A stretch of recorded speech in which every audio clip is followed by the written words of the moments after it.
You just press play on the Last Breath Huntcast, home of the HUNTROVERSY. We're here to entertain, educate, and engage. And in case you didn't know, you only live once. But if you do it right, once is enough. Don't waste it. Hey there, welcome to episode number 155 of the Last Breath Huntcast, home of the HUNTROVERSY. That is going to be the style of episode we're going with today. Our controversial topic today is actually a really interesting one. I've been wanting to do it for a long time. Wealthy or good at hunting? I'll explain a little bit later, but let's get into the people that make this possible first. This podcast is presented by Badlands Gear. You can check those guys out at badlandsgear.com using our discount code LASTBREATH22BL30. You can receive up to 30% off of anything to your heart's desires on badlandsgear.com. So really proud to be working with those guys again. As always, home of the unconditional lifetime warranty. If there's a rip, tear, anything wrong with your garment, as long as it's got the Red Bull Skull Badlands emblem on it, they will replace it or repair it and send it right back to you. Today is Monday, August 1st. That means the launch party is 3 weeks out. And here are the updates so far. So again, August 19th, that's a Friday. The doors open at 6. The free beer flows at 6:30. The films roll at 7. The pickup locations are Easy Living in Milan or Tompkins Taxidermy in Muscatine, Iowa.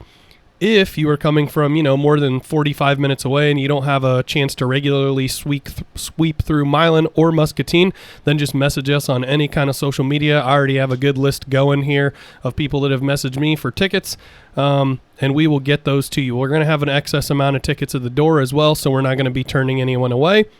You just have to show up. But if you could drop us a line and say, hey, I need 10, hey, I need 7.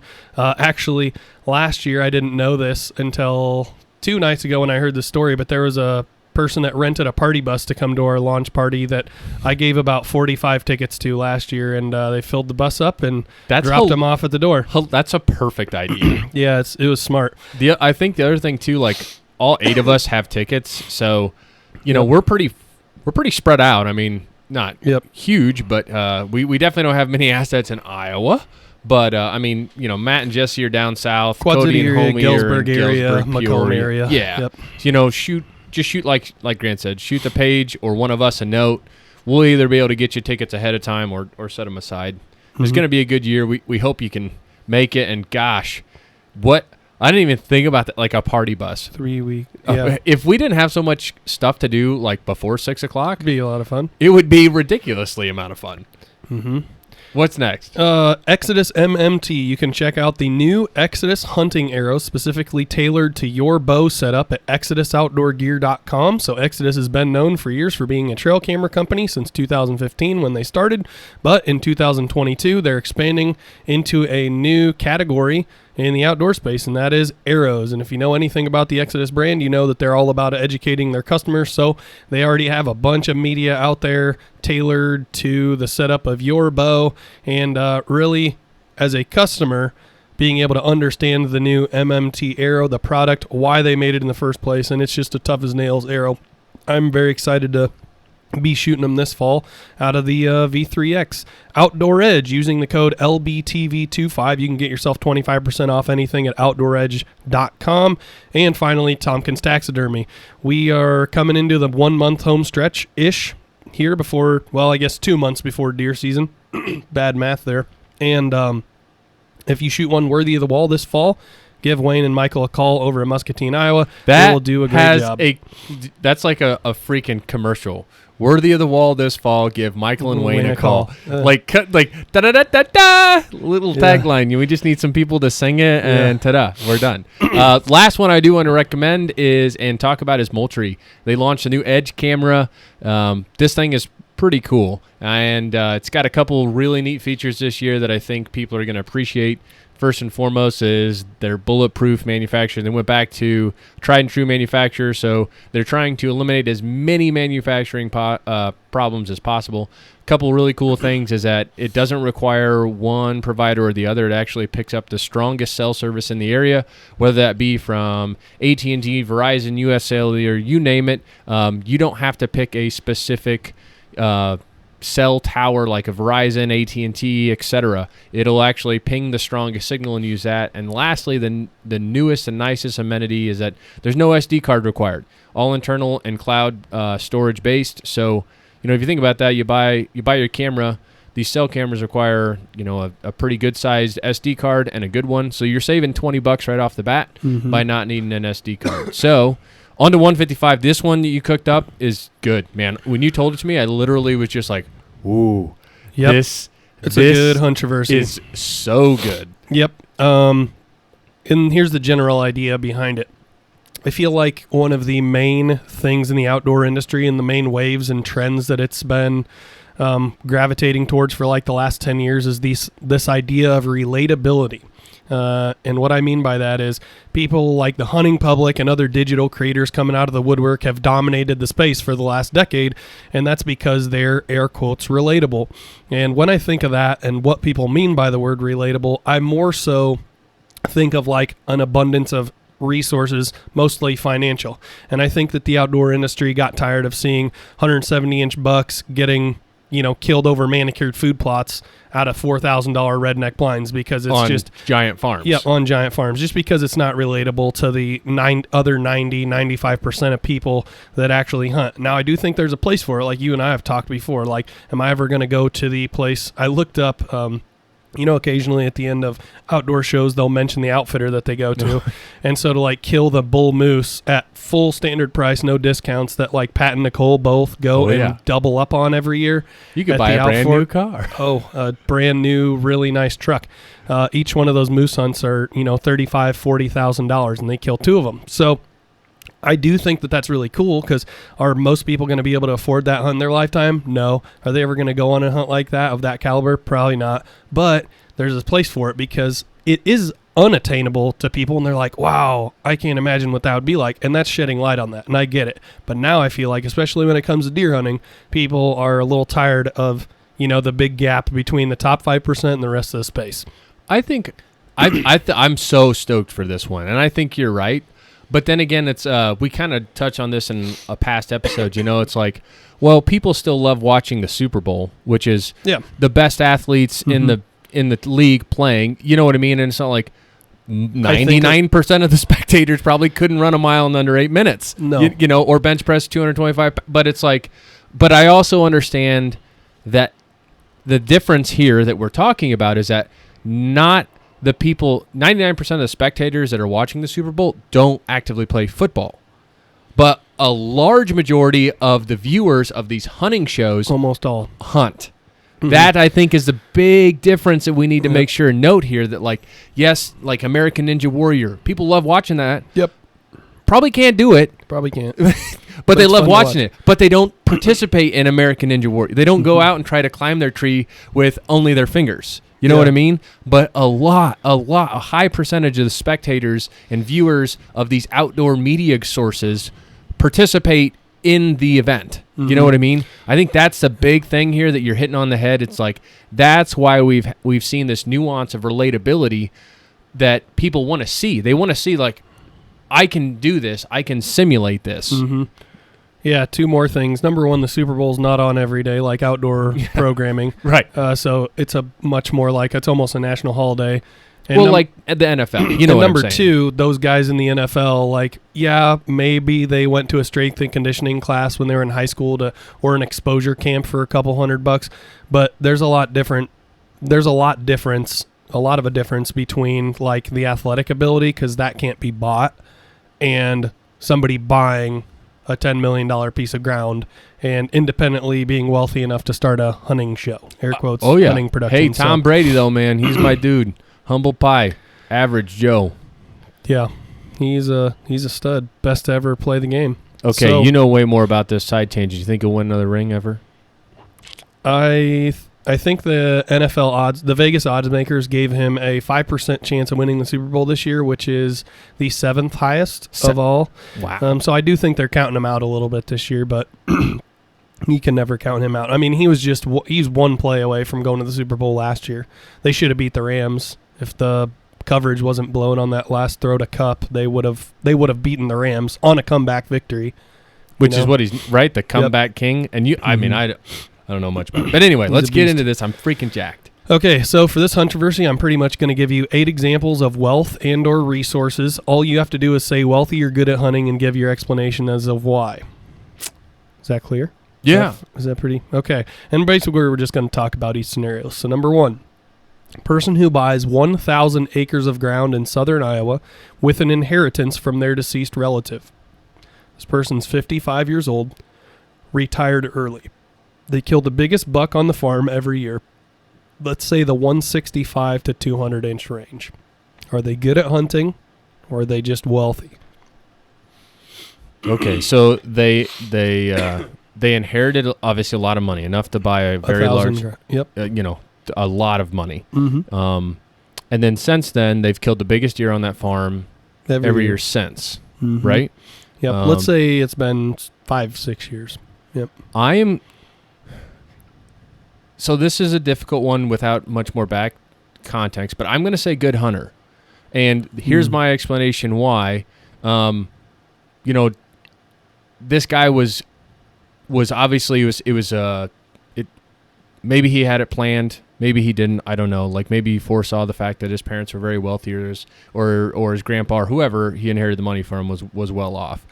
But he didn't, or I don't know if he had a lot of ground beforehand. The thing that makes me think that he's decent is that just because you have a lot of ground, and the keynote here doesn't necessarily mean that you're going to kill the number one deer on that farm. Like 1,000 acres is a ton of ground. Mm-hmm. Even if we had access to 1,000 acres, you know what I mean? I don't know if I could guarantee that's like, okay, dude, the number one we're going to kill. I don't know that.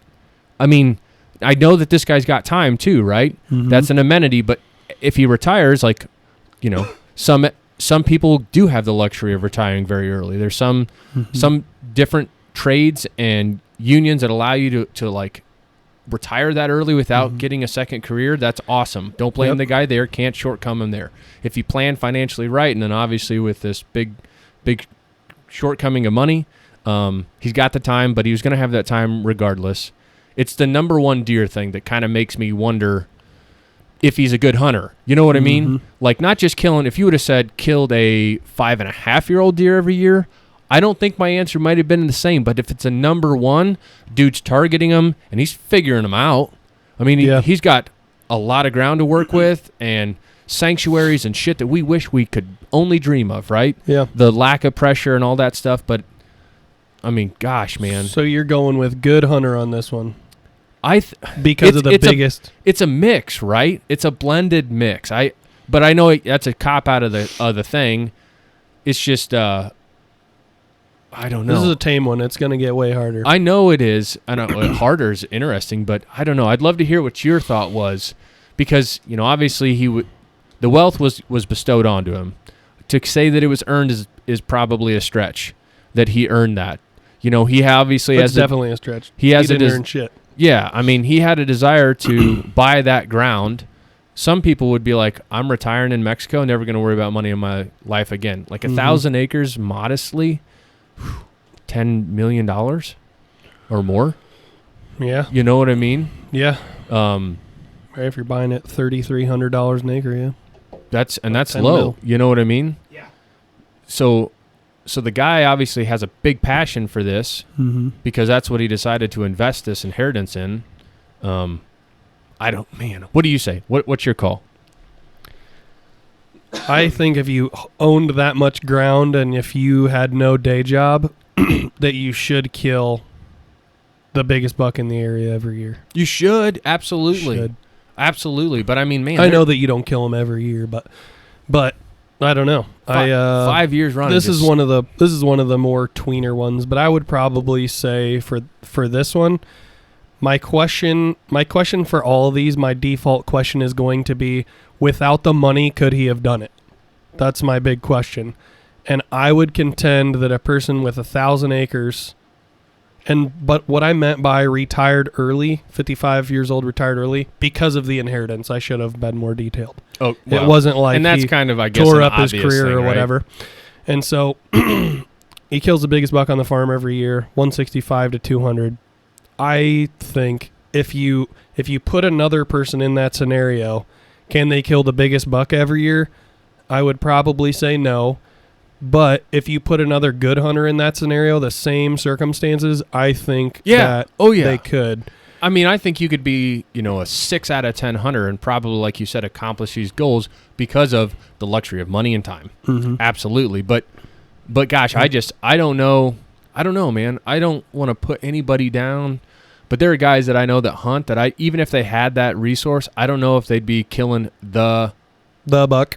The biggest one on trail cameras every year. They run, I don't know. Gosh, I don't know how many cameras you run on 1,000 acres. 100, and you collect them all, and it's like, this one is the one. I don't know, man. Okay. I'm just gonna go with wealthy for that one, because I think I could take other good hunters in there, and they would have similar to equal results. That's the reason why I'm going with wealthy for that one. Why I would lean towards that. Yeah. I'm more so in the middle, but I would lean towards wealthy if I had to put my finger on it. But this next one's interesting. This is a resource in a way, for sure. Definitely financial. It's not as in your face as scenario 1, but number 2 is a medically disabled person who draws funds from the government. They have no day job. They kill their top 2 bucks on their 300-acre family farm every year. It's a hard one. Gosh, that's again, man. I mean, a lot of these are they a good hunter? Part of me wants to say yes. I mean, here's where I'm standing, man. Like, if you got a guy, whether he's hunting 50 acres or 5,000, and they're killing their one of the top 3 every year, especially if you narrow it down to number 1 and 2, mm-hmm. you got to at least give them some type of clout. They're doing some things right. Yep. I get it. This one's fuzzy though, man. No job, you got expendable income, and a family farm that you either aren't making payments on or you inherited and you haven't had to make. Dude's on easy street. You know what I mean? Yeah, no doubt. And I'm sorry that he's disabled, to whatever severity that may be, but he can still obviously hunt by one of the legal means possible. I don't want to crutch somebody down, because I mean, we know people that hunt really nice farms and mm-hmm. and they might not kill a buck every year. They're selective, right? They are, but it's I mean, I don't know, man. Shoot. That one's got to be, I think it's got to be wealth driven. I don't want to take away from the guy that he's killing number 1 and 2 every year, because it takes some skill. type of skill. It does. Mm-hmm. Dedication, determination, whatever you want to talk about. Because he's obviously not shooting the first nice deer. He's killing the number 1 and number 2. But geez, man, those circumstances are unparalleled. I don't even know. That's better than winning the lottery? Maybe not, but just as good. You inherited a giant piece of property that you don't have to work to maintain your lifestyle, and you have unlimited time. Wow. Again, It's one of those things where you said, with the last one, I feel like, given the scenario that it is that it's presented, even if you are a good hunter, not a great, not a fantastic, not one of the best, if you're a good hunter, you damn sure better be doing this, man. Mm-hmm. Because of the wealth of resource and resources, time and money. Mm-hmm. Number 3. This is a good one. I kind of tried to model each one of these with someone with a scenario that I either know or somebody that I've heard of before. So number 3 is definitely that such case. A businessman who is very successful gets into hunting, purchases 3,000 acres of hunting ground, buys 100 cellular cameras to monitor it year-round, kills the top 2 bucks at the farm every year, first sit. I mean, if people follow social media, we know exactly who this is. The caveat behind this, though, man, behind this story that we're talking about, dude came from nothing. Yeah, but I don't care about where he came from. I just care about, is he a good hunter or not? Or is this person? It's interesting. It's definitely interesting. So this to me resonates with the Lakoski story. And so I'm gonna say good hunter, and it's I think maybe the caliber of the deer comes from wealth, but I feel like somebody in this scenario has had this in his mind that he's going to do this for a very long time. This is a lot different of a scenario than scenario 1 or 2. This is a scenario of a guy that's like, I need to make money so I can buy this property so I can kill the biggest deer ever. You know what I mean? Yep. It's more planning, you'd say. And don't get me wrong, the money is a huge factor on the caliber of the deer and his ability to hunt it. It's the factor. But the thing that I'm coming from is like, this guy's had a 15, 20-year plan to get there. You know what I mean? Kind of like we talked about before. Lukoski's, man, I can't say enough good things about him. Gave up their job, moved to Iowa, took a huge leap of faith, and everybody knows a success story because it is a success story. The people that fail and fall on their face, nobody ever writes a book about them. You know, nobody does a documentary about them.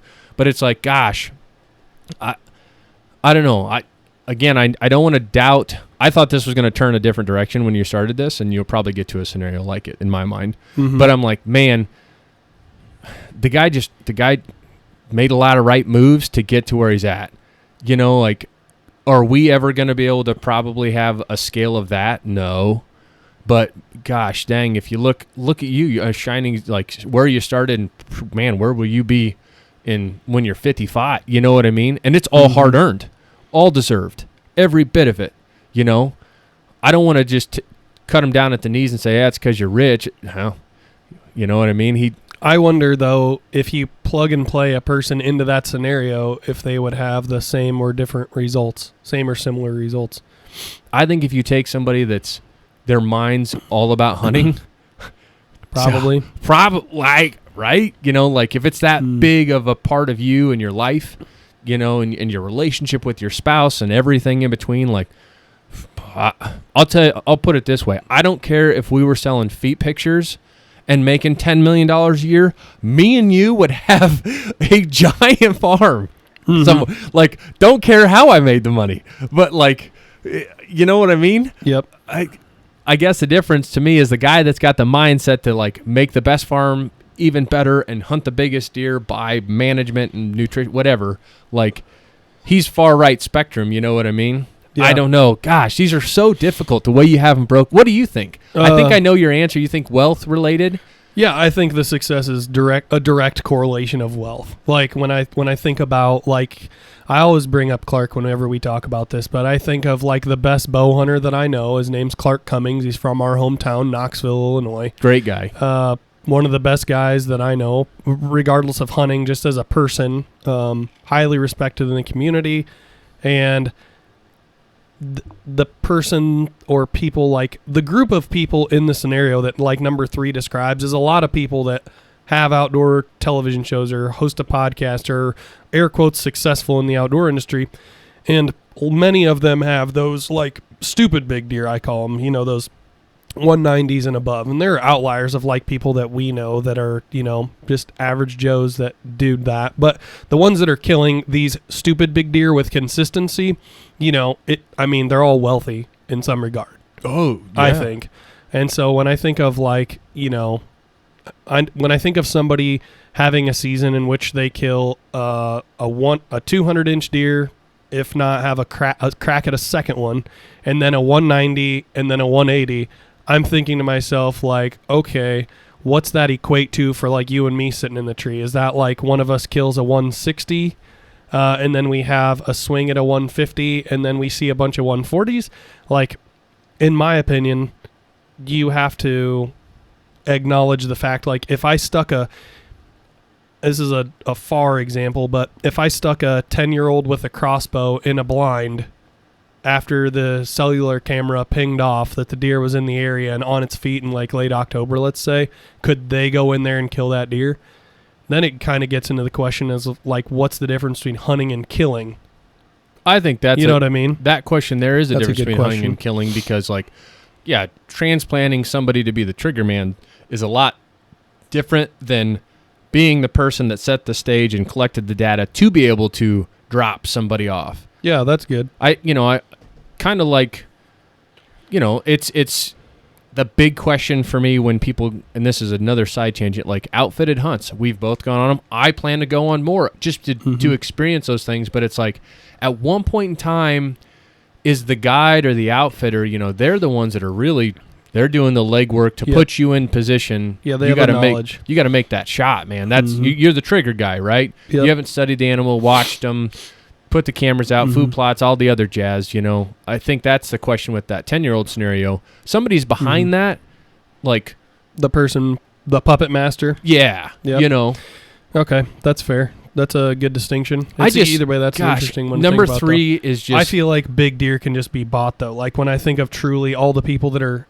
I want to say consistently is a big word. All the people that are consistently shooting 200-inch deer, I feel like they are in the top 1% of wealth in the outdoor industry. Oh! That's what I feel like. I agree. I think for me where the separation comes in this regard, and I agree wholeheartedly, time and money are 2 giant factors in giant deer. Not good deer, giant deer, right? Like the caliber you're talking about.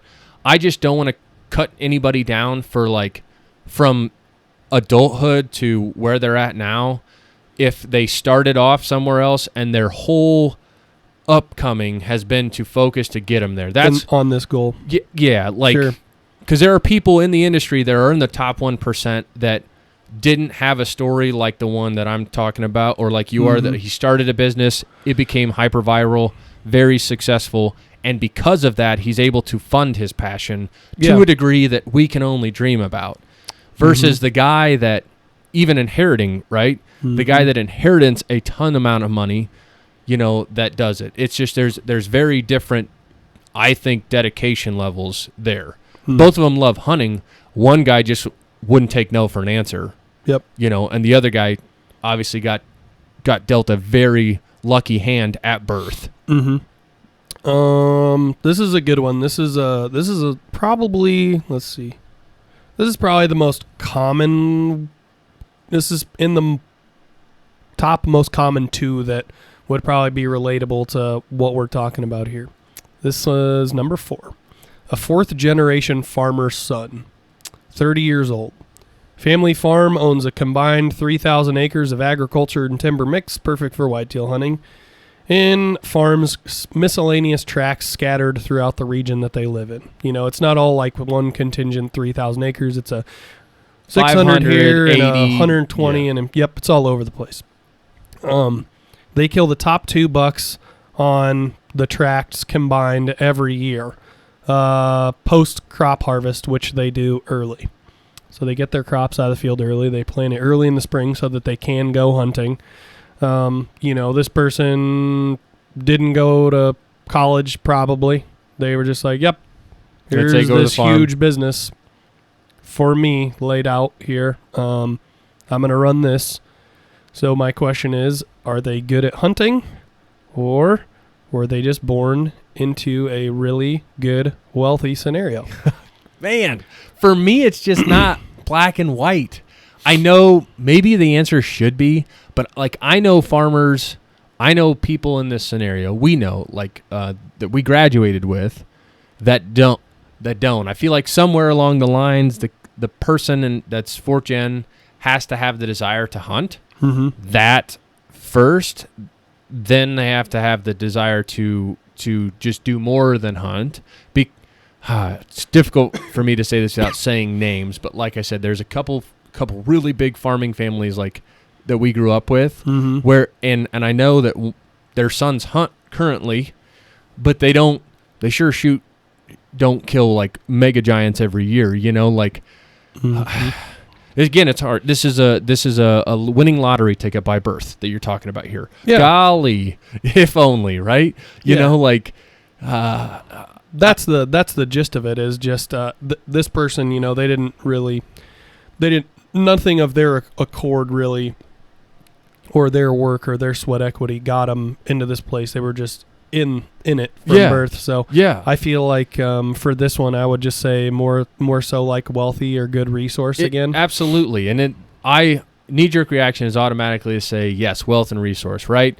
You've got the wealth of the land, and you have the resource of a farmer's schedule, which I know, right? Farmers put in shit tons of hours, and during peak planting and harvest, and there's a lot of stuff to do in between.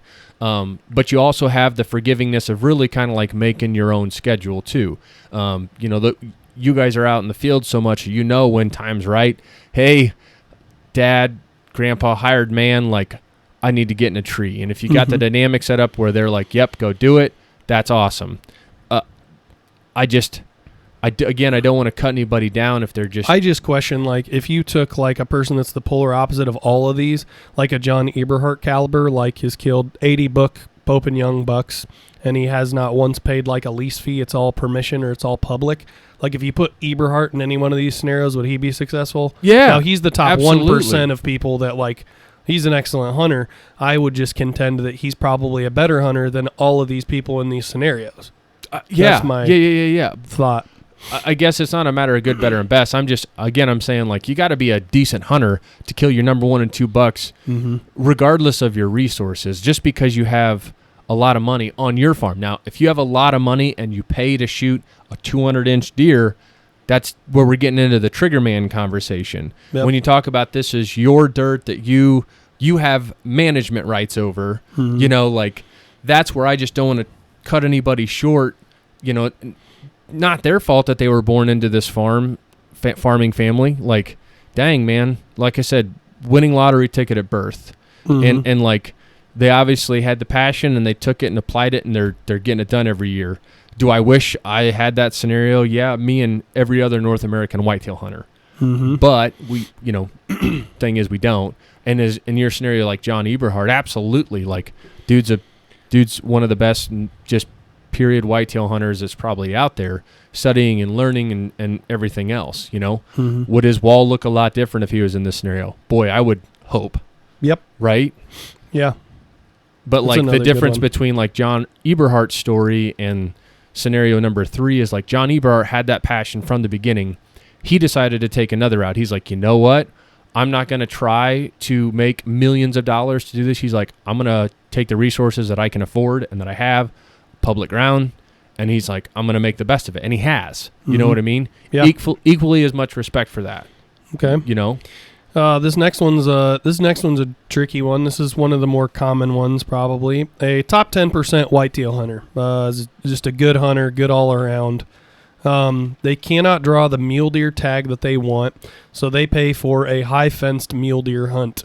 They kill a 250-inch mule deer on the second day of their 5-day hunt. On the first day, they just spend time with the guy, just walking around, looking at the mule deer. It's wealth. They killed on day 2 of their 5-day hunt with a rifle. Yeah, it's wealth, man. I mean, they bought the animal, right? There's no denying it. Somebody that goes and hunts high fence, little skill involved there. You have to make your shot, and that's it. Like, even if you would have said, what if I said with a bow? Same scenario, I think. I mean, even if you would have said, like, outfitted hunt and shot a 200, like, there's a big difference to me, and I don't want to cut anybody down. I am a guy that goes on guided hunts. Me right here. I hope that I can go on more in my life, and my ability to go on those doesn't diminish, right? Because it gives you the ability of a higher success rate. You're paying for the opportunity, the enhanced opportunity rate. It's a lot different, and I don't have a ton of exposure Western hunting or in other states hunting, but I have a little bit. And like, when I've been there, the work that you do when you don't have an outfitter, like with Robert's goat hunt, like, that's a lot different than the work that you do with an outfitter. You're paying for that guy to have done the homework on the country, the property, the terrain, on the animals themselves, know? So like, I mean, whether it was high fence, low fence, guided, you're paying for that ability. Without that money exchange, you can't have that opportunity. So I'm then you go with 100% wealth here. Yeah. Next one. This is a little less cut and dry. A wealthy businessman only goes on outfitted hunts out of state, out of his home state, wherever that may be.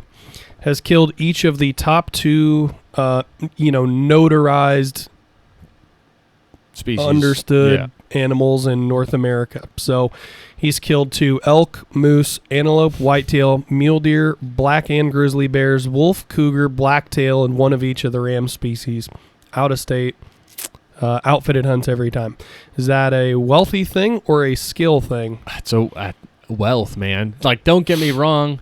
You got to be a good trigger man, like we said. And I'm not saying that just because you go on outfitted hunts only means you're a killer and not a hunter. I don't want that to kind of be ring synonymly with what I'm saying here. But again, without millions of dollars for these hunts that you just listed, he can't have those opportunities. I mean, the governor's tags out west go for $30, $40, $50, $80,000 just for the tag, you know? Yep. That is a wealth. That is a luxury permit. You know what I mean? And don't get me wrong, the guy has probably seen a lot and done a lot. And boy, I bet he's got some good stories because he's been all over and done it all twice. Yep. But you couldn't have done that without money, without a fat bank account. All right. So I think the hardest one we've ran into so far is probably number 3, the successful businessman buying 3,000 acres. Hunters sell cameras to monitor it. Most and difficult. Then number 1, the 1,000 acres inheritance. Yeah. Okay. The next one, number 7, a coyote hunter with thermal optics, top of the line. Let's say it's a Trigicon Reap-IR 8K on. That's what one of those will run you if you buy it online, $8,000. And it's on top of a custom-built 243. This guy kills hundreds of coyotes every year. Every year. Is that wealthy or is that a good hunter? Shit. God, another just. That's a good one. I'm gonna say it. I think good hunter. Yeah. Is it the hundreds of coyotes that does it for you? Yes. What if I put 10? Wealth. Like hundreds? Dude, like fucking hundreds? That's so many. Like, I'll dial it back. You got to go like, we'll use your scenario and then we can dial it back. But like, if you kill one, we'll just say triple digit coyotes in a year. I mean, man, if you are a damn good hunter, like damn good coyote hunter, and you're a hell of a marksman if you hit that many coyotes and put them down. Well, let's just say he averages 2 per hunt. 2, which is way lower than our average. Or way higher, sorry. You know, like he's got to at least go 50 times a year. That's at night. Still hunting. I mean, that's doing a lot of hunting. You know what I mean? Yep. Like Chris Kreener, one of the guys that it seems like every time I see his social media, he's killed a coyote. Yep. Every night. I don't know what the dude lives on, but it's got to be like 3 hours of sleep because he still is alive and doing his normal day stuff. Like, I physically couldn't do that, where it's like, it just finally got dark. Here in summer, it's 9 o'clock. Let's go hunt until midnight and wake up at 6. Like, right. But that setup that this gentleman has, super nice. I would expect that out of a guy that kills hundreds of coyotes a year. Yep. Because a guy that kills hundreds of coyotes at night a year, I'd be even going out on a limb to say maybe he doesn't deer hunt. Like, this dude only coyote hunts. Kills coyotes. That's it. But again, like, I guess my question would be this: how many coyotes would that guy kill if he had a Rock River 243 AR that's like $1,200, and he had a Pulsar Thermion for $3,000? You know, not even 50% cost of the setup that he has now. How many does he kill? I don't know. He's got to call them in. It's not like you just go out. Probably a few less. Yeah. 10, like 15% less, maybe. The Reap IR or like a Halo X, man, they're nice. Crisp, clear, super good. But the different, I mean, you can still see a coyote at 300 yards with a cheap Pulsar. You know what I mean? Like, the custom 243 probably shoots a little bit better. Probably shooting half MOA. Rock River shoots 1 MOA. Shouldn't make a difference between a kill if you're a good shot. You know, like... Yeah, what do you think? I think coyote, like thermal optics with coyotes. I think it's like you open the door to you open the door to like more coyotes than would ever be possible in the daylight. It unlocks the new opportunity, and you're paying a fee. You pay for the thermal scope. Yeah. I think you're paying a fee to unlock that world of being able to hunt them in an environment where it's probably 10 to 20 times easier to kill them. I think too, like they're in their element. Well, you have so much longer to hunt. Like, don't get me wrong, when we've coyote hunted, you can coyote hunt all day long. But like you said, during the hearts of the day, usually it's not that great to coyote hunt. Mm-hmm. But like at night, it's like, man, first 90, last 90 minutes, and then, but yeah, you unlock instead of an hour and a half, you got 8 hours, 9 hours. Yeah, my little experience. Yeah, my little experience of night hunting, it's like you hunt all night. Yep. Where it's like my experience with coyote hunting, barring tournaments, it's like you go out before dinner. Yeah, the end of the day. Yeah. Okay, the next one. A man. This is an intriguing one here. I had to think about this one for a while to get the wording right. A man that lives in a modest 2-bedroom house with a 2-acre lot. Let's say they live somewhere like a Nebraska, a Michigan, a Ohio, someplace like that with a large amount of public land, or even here in Illinois down south where there's a lot more public. They live in a 2-bedroom house on a 2-acre lot. His lot is the only one that butts up to access otherwise landlocked public land. So, I believe it was Jason Matzinger did a project called Project Landlocked, and he talked about he actually flew in. Didn't he with a helicopter? Yeah, it was really cool.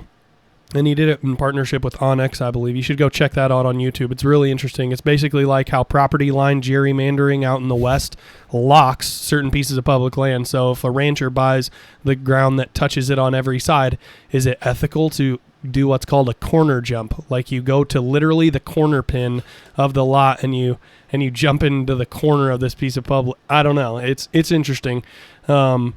I'll be interested to see if anybody messages me about that. But again, it's called Project Landlock. This is a very similar scenario where a guy with a little skinny strip of land has got a house on it, and he's the only one that can access otherwise landlocked public land through his lot. Nobody else can get to it. He kills 2 Pope and Young bucks every year on the piece of public. Good hunter or not. Because essentially what you have here is a never-ending playground of public land where you don't have any management rights, but you don't have any competition. You don't have any competition whatsoever. So let's say it's a big tract of public. Let's say it's like a 3,000-acre tract of public. I don't know if landlocked would be. I don't know how this scenario could be where he's like truly a landlocked. Like 500 acres. I don't know. I could see this scenario slightly different where let's say it's a very large tract of public. Mm-hmm. He's on the far backside. Like takes guys 2 days to get to his property line. Guys can't do that if they're not allowed to stay the night on the public. Like if that's or a even law if on they the public, can, then even they if can't. they can, like a dude's really gotta know. Yeah, they gotta hike. I think this guy's a pretty good hunter, man.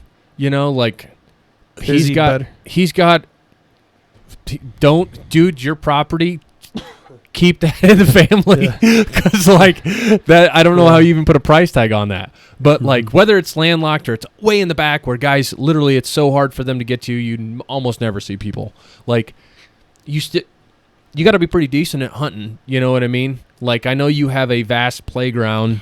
Yeah, no food plots though, no improvements, no nothing. Yeah, you can't do any bedding areas or water holes. Abide by the rules, and you have to take your stand down every day. Even furthermore, right? Dude's he's doing his scouting, and I know it's literally out his back door. Mm-hmm. What a luxury to have. Is it a luxury scenario? Absolutely. But I just don't want to dismiss the guy. He's getting it done on 2 P&Ys every year. Yep. I feel like this is John Eberhardt's dream scenario. Yeah. This is what he falls asleep and thinks about. God. Just the backside of this huge piece. I've heard Sturgis on some podcasts before, and he had a piece similar to this before.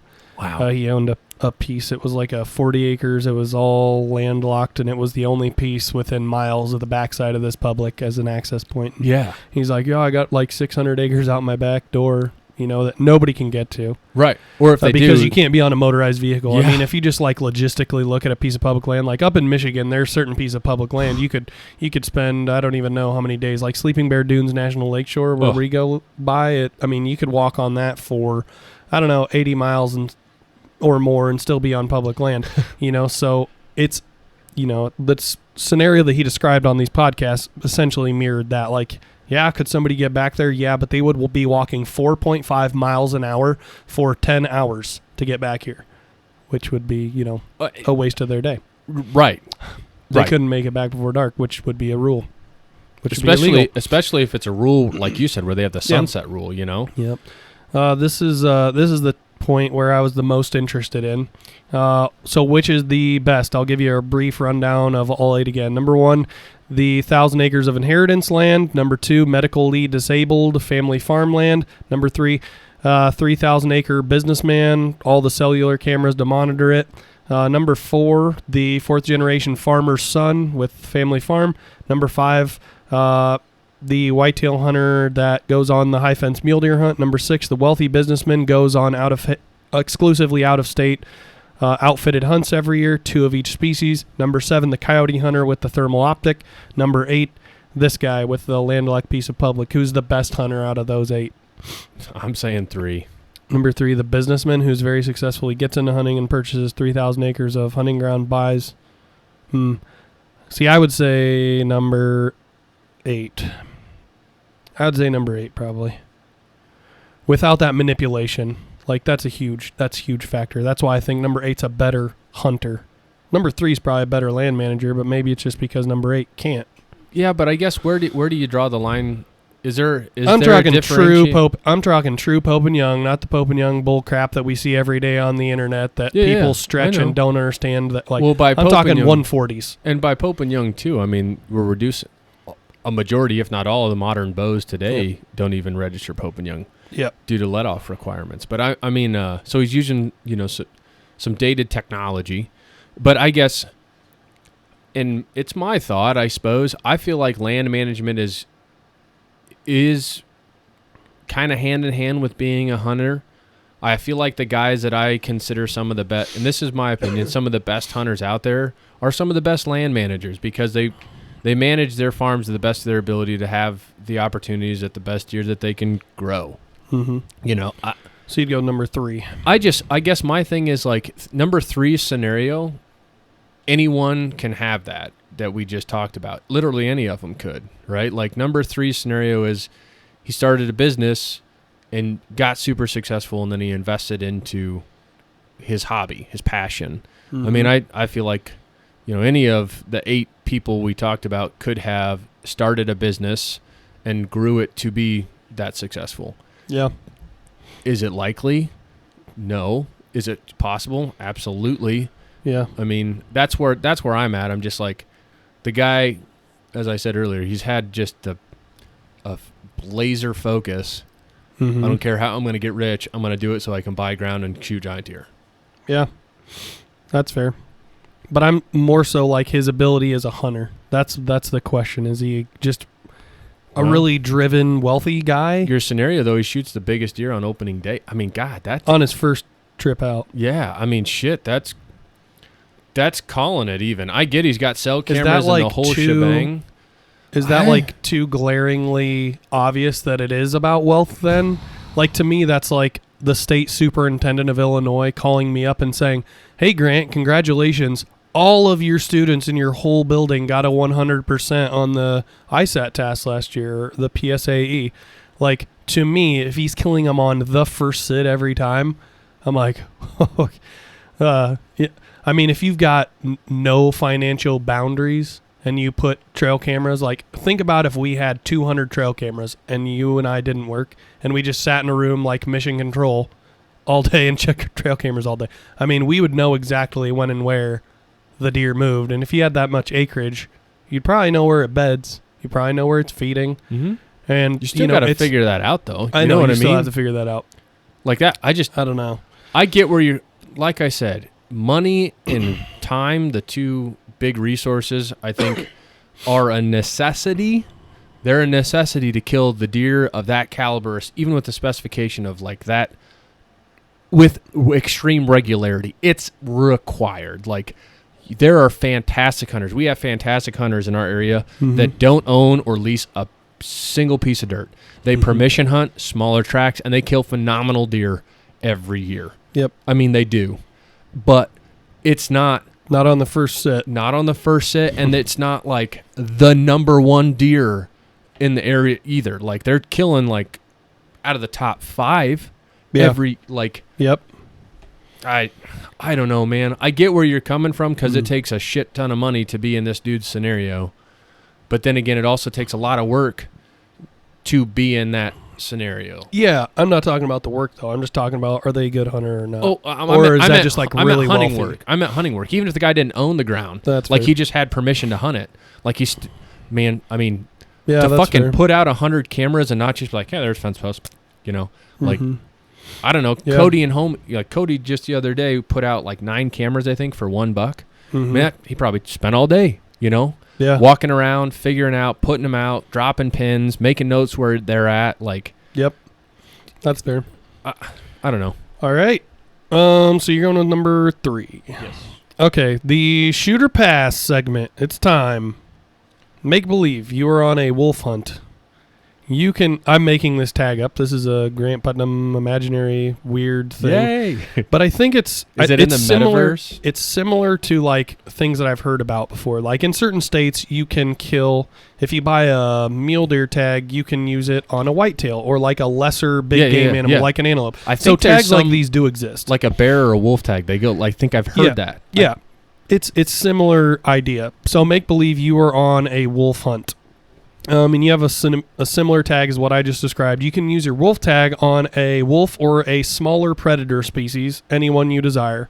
Day 1, an straight albino coyote walks out. It's, more than likely white. it's a snow white. It's an outfitted hunt. I'm passing. It's day 1. Oh, boy. All right. I would have thought you would have shot him. But, yeah. That's a hard one. That's a super hard one. But number 2, a 4-year-old deer with 3 legs. It could be a buck or a doe. I'm not telling you. That's all the information you get. 4-year-old deer with 3 legs. Shooter pass. Shoot. I would go with that as well. This is a good one. A deer at 63 yards. Let's say he's your target buck. No wind. 3rd week in December. Shooter pass. I knew there was going to be I wasn't going to say yep with October. No way. Yeah, where you're freshly shooting. Yeah. Damn, 63. Where you just came off of 60 straight days of shooting all August and all September. 3rd week in December. Am I in a December deer stand 18th. or a ground blind? It doesn't matter. It does to me. Let's say you've got all the movement you want in the world. You're in a deer stand. I would rather shoot a deer out of a deer stand than ground blind, personally. I would too, but I feel like I'd just With be my colder. Like you would be. You'd be cold. Maybe I not don't in know, Illinois. man. It could be 70 fucking degrees the 3rd week in December. By the rate we're going. I don't know. Yeah.